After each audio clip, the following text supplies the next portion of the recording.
I'd like to reserve 2 minutes at the end for rebuttal. Would you like to identify yourself? Sorry? I Would you will, like sir. to identify Yes. yourself? Absolutely, Your Honor. May it please the Court. Dennis Donay on behalf of the appellants in this case, Enrique Garcia and Emilia Garcia Gonzalez. Good morning, Your Honors. Reserve 2 minutes, did you say? Yes, please, Judge. All right. Thank you, Judge. This case comes from a petition for a complaint for quiet title that was raised below, and upon the appellee's motion to dismiss, the trial court granted that motion to dismiss with prejudice, and that is the order that is being appealed today. The basis for that order, the order itself indicates that it was based upon the case of Olympia versus Pugh, and a finding as a matter of law that the statute of limitations had not run as against the lender's claims. Let's assume that the statute had run. Yes, Judge. How would you be entitled to a final judgment clearing the title when we know that the lien of the mortgage remains? They may not be able to file another foreclosure, but their lien remains. Your Honor, that's sort of the central question, and I'm glad you brought that up so quickly. 95.11 indicates that the note becomes unenforceable and time barred by effect of the statute of limitations. 95.281 is a statute of repose, which indicates the maximum life of that lien. However, it's appellant's argument that once the note itself becomes unenforceable, the lien itself serves no further purpose. But I haven't seen any case that stands for that proposition. In fact, the cases that I've seen tell us that even if you cannot file a foreclosure action, that the lien remains in place. I imagine that the only way that that would be of any use is if someone tries to sell the property, they still have to satisfy that other lien. That's correct, Judge. The problem that, and I believe that this issue is an issue of first impression, in part because we've had, for the first time in terms of this foreclosure crisis, we've seen so many lenders that have waited so long in order to bring this lawsuit. So now we are running into the situation. The prior cases dealt, specifically, let's say the Hook case, it was really the only case that talked about both 9511 and 9521. But it specifically talked about the lien surviving. Exactly, Judge. So it's not really a first impression because the case talked about the lien surviving for the life of the mortgage and beyond. Yeah, I would indicate that in Hook, that was raised as an affirmative defense, and in Hook, the promissory notes themselves expired. There were demand notes that expired, let's say, 1991, and by its own operation 5 years later, it was therefore barred. Enforcement was barred by the statute. I don't believe that was properly before the court. The court talked about 281 as being, it still stays for the remainder of that period, and because whether it was identifiable, it would be 30 years in a typical mortgage now, or 5 plus the 20. What the appellant would argue is that on a quiet title, let's say on the statute of limitations, is an affirmative defense. It's a procedural defense to the enforcement. So a lot of those cases, let's say, as in Huck, it's raised as an affirmative defense. The court didn't have it before in terms of what else to do. There was not the relief being sought of whether to go forth and strip the lien. The problem is if the court were to accept that 9511 acts as a bar to enforcement, then it's leaving these mortgages sort of in limbo, creating these zombie mortgages that have absolutely no enforcement authority, but for when let's say an owner were to transfer by virtue of quitclaim deed and so forth. But right, and I agree with you, but that seems to be exactly what the statute is doing. And it's not a transfer by quitclaim deed. It's a transfer where the owner is required to present a clear title to a purchaser, and then whatever mortgage company or whatever title company that would be issuing a title policy or a new loan would require that other lien be satisfied. So I think that's the only option under 281, that a mortgage company would have an opportunity to recover its funds. That's correct, Judge. 95.281, the idea was to give a maximum life to it. And the prototypical example had been for a couple who had been living in their property for 40 or 50 years and then went to sell it. Perhaps they had admittedly paid off that mortgage, but the satisfaction was nowhere to be found. This statute provided that clear title could then, that mortgage died as of record by law operation of 95.281 by its own terms. And now under 95.281, it would die at the expiration of the 20 or 30-year mortgage plus 5 years, is that correct? That's correct, Judge. Yeah, so that's when it would die. I think that's the maximum life. How And so would we- I would argue that 9511 shortens that and says, if the lender by its own actions, and that's, I guess, the difference. This is not something where, sort of the sword and the shield. By their own actions, the lender has waited and has rested on their laurels, and they have lost that right to enforce. They should now not be able to move over to 95.281 and claim an enforcement right beyond what was available to them, in which they lost by their actions under 95.11. The lender's Seeking attempt... to quiet title under both there are two mortgages here. Are you seeking quiet title as to both of them? The complaint sought quiet title as to both. However, the second mortgage has been satisfied by the lender, So we're unrelated to solely this. here on the one- On the first mortgage, Judge. Okay. That's correct. Now, the court's finding under Olympia versus Pugh is incorrect because Olympia versus Pugh was decided under a defendant trying to raise a two-dismissal rule to gain sort of the dismissal of the case. What is it, 1.411, is that the rule? 1.4, whatever it is, this is not an issue involving two dismissals. Yeah, I think that there's no dispute that this case has nothing to do with the two-dismissal rule, and Olympia is being used, I guess, and Singleton as well, are the two cases that the lenders will rely on to indicate that somehow each individual monthly payment that's missed creates an independent cause of action, any of which can be utilized to avoid the statute of limitations. And that if 9511 were to be applied, it would only be applied to the particular cause of action, let's say, that was filed in this case below by the lender on February 7, 2008. And that therefore, if they were seeking payment of the November 1, 2007 payment, they could now file a new lawsuit under December 1, 2007. No, I don't agree with that either. I think Hook resolves this issue pretty clearly. The appellant would agree, Judge, that we believe once acceleration is put, once they file and declare that, the 5-year statute of limitations begins to run. However... And the cases cited by the appellee in its answer, I don't think stand for the proposition that the mortgage continues to run, and each different violation is indeed a different cause that may give them the ability to file a foreclosure action, in spite of the fact that there's been a lapse in 95.11B2 or C or whatever it is. Was the mortgage accelerated, counsel? Yes, it was, Judge. By virtue... Was it expressly accelerated in the foreclosure complaint? It was, Judge. I can cite to the paragraph in the complaint was attached to the exhibit. Yeah.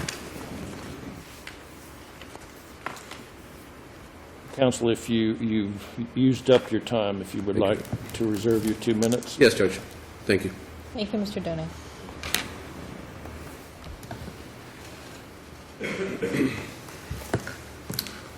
Your Honors, my name is Derek Leon of the law firm of Leon Cosgrove, and together with my colleagues Ben Weinberg and Andrew Bose, we represent the Appellee, J.P. Morgan Chase Bank, N.A., in this case. Your Honors, there are two critical points you should take away from these briefs. You've all addressed them in my esteemed colleagues' oral argument already. The first point is that the appellants here signed a 30-year mortgage.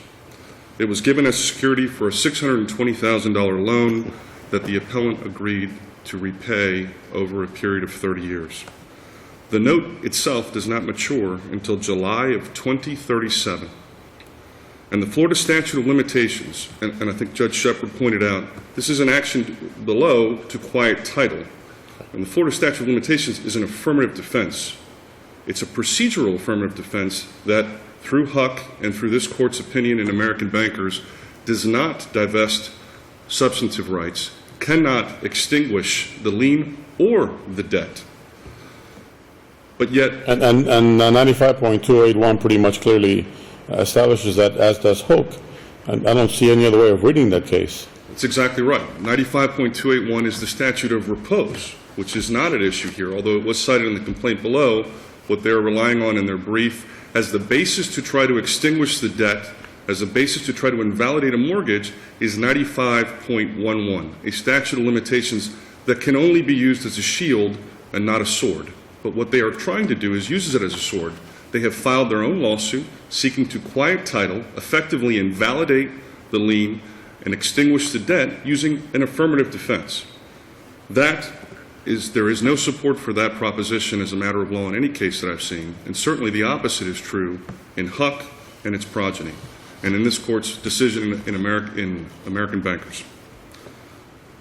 In American Bankers, this court, expressly adopting Huck, held that Section 95.112C, the statute of limitations, does not affect the enforceable life of a mortgage or extinguish the debt secured by a mortgage. Does not affect the enforceable life of the mortgage or extinguish the debt. Therefore, the analysis can end there. You cannot file an action to quiet title as a basis for quieting title and trying to invalidate a lender's valid lien using an affirmative defense like 95.11. The second critical point, Your Honors, to take away from the brief, which has also already been addressed, is the Florida Supreme Court's decision in Singleton versus Graymar Associates. My esteemed opposing counsel already referenced that I would be relying on it, and there's a good reason for it. Singleton versus Graymar, the Florida Supreme Court took at issue two different conflicting district courts of opinion on the issue of whether a note had been accelerated through the initiation of a prior foreclosure action, and by acceleration had brought the entire principal balance due under the note into play in that particular case. The second DCA in Stadler said yes. The fourth DCA in Olympia versus Pugh, on which the underlying court here relied, said no. And the Supreme Court in Singleton said Olympia versus Pugh is correct. The fourth DCA is correct when you accelerate, and by filing a foreclosure action, which this 2008 foreclosure action was in fact accelerated, you do not bring the entire principal balance of the note at issue. And significantly, Your Honors, Except that in Singleton, correct me if I'm wrong, in Singleton, all of the actions occurred within the limitations period of 5 years. yes, Your Honor, the Singleton case dealt with another procedural affirmative defense, that of res judicata. But the significance of Singleton, which is why it's important here and it's important for any affirmative or any procedural affirmative defense, is that it held every subsequent and separate alleged default creates a new and independent right in the mortgagee to accelerate payment on the note in a subsequent foreclosure action. Whether it's a res judicata defense, whether it's a statute of limitations defense, every subsequent default creates a new and independent right in the mortgagee, the lender here, to accelerate the note and seek a new foreclosure. What this action purports to do is exactly the opposite.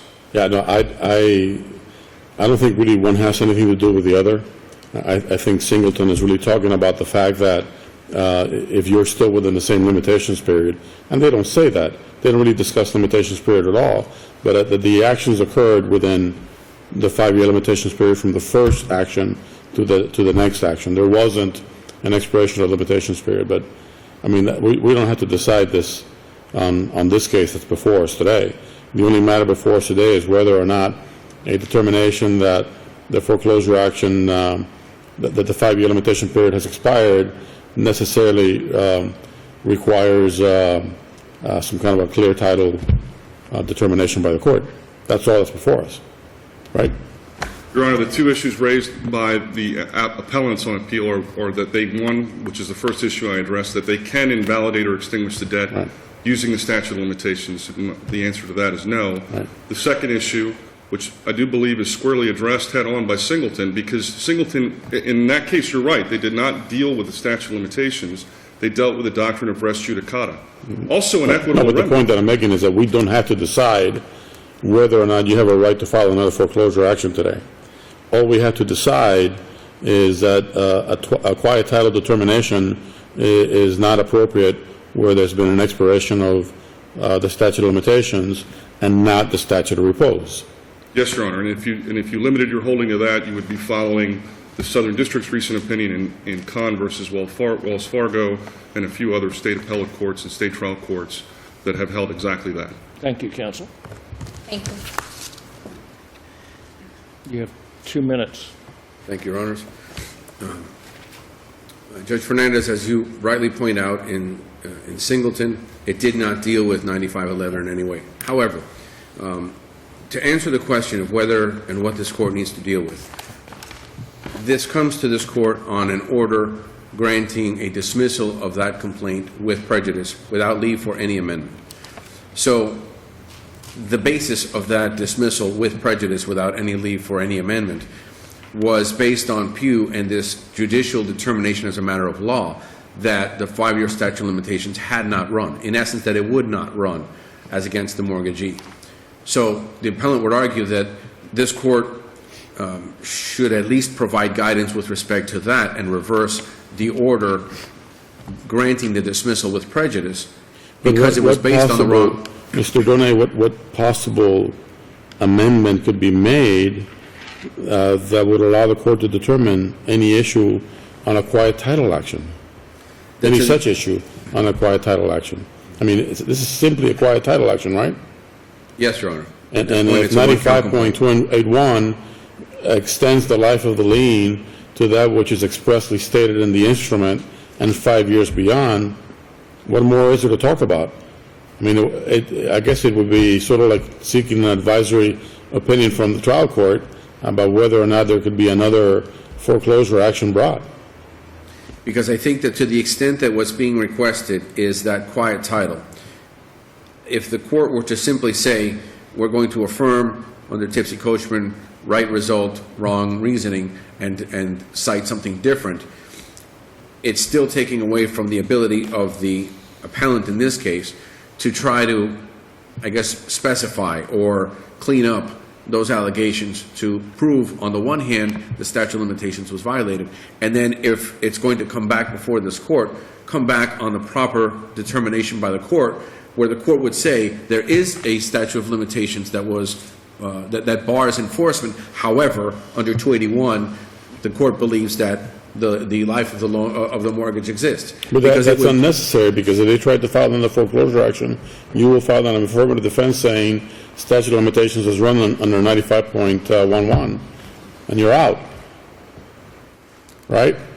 Yes, yes. I mean, if they read the cases correctly, I can't imagine that they would file another foreclosure action, but they might, and in the event they do, you have 95.11 and hope to help you. And our case in, I forget the name of our case, but our case as well, from 2005. The appellant would argue that because of the fact that this is talking about something that's different, that hasn't been presented before, we're now 6 years beyond the prior filing of this lawsuit. And if the court now says that 281 is going to allow that mortgage and follow what I believe the reasoning in Huck was dicta, it was not controlling that case. That case was decided on 9511. They were talking about 95-281 as the maximum extendable life of that mortgage, not that somehow, because otherwise there's no purpose I to understand what you're saying. 9511-2C, which indicates specifically an action to foreclose a mortgage must be brought in 5 years. I understand perfectly what you're saying. Okay. Thank you, counsel. Thank you, Judge. Thank you, Judge. Mr. Leon, it was a pleasure. Thank you. I'm sorry? A pleasure. Your professionalism, Oh, both yeah. of you, honestly, very, Yes. very, it was a pleasure. Both of you. I appreciate it as well. Very good. And it is an interesting issue.